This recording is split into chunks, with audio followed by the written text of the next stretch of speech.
So here we have Ashley Lange, University of Michigan. Now let's just solely focus on the concentric core of this batter. Huge power hitter. And let's pay attention to the core area, the abs, the external obliques, and see what happens here. So we're going to move ahead.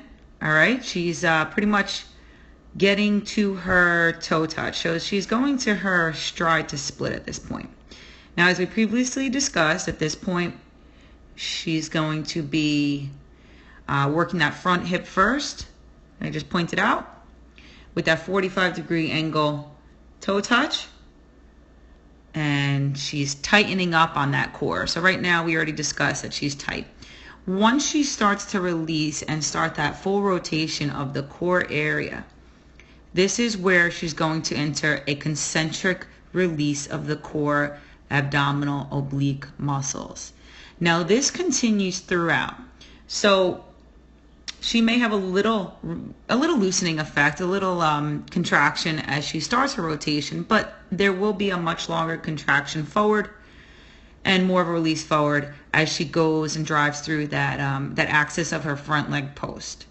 Now she's going to be able to release her core, and by doing this, it'll teach her batters more how to hit with their power of their core muscles and their the release of that core muscle.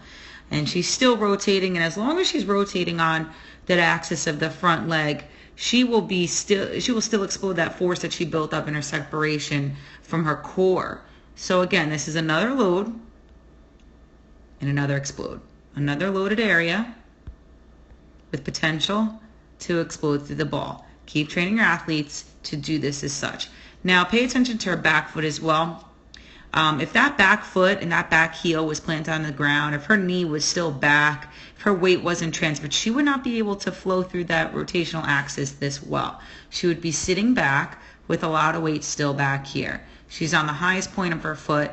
Some athletes, their foot will leave the ground, drag forward, and as long as they post up to create that transfer forward to allow that whip through the zone of her hips. You want a forceful whip through the zone. So again, this is the core concentric release.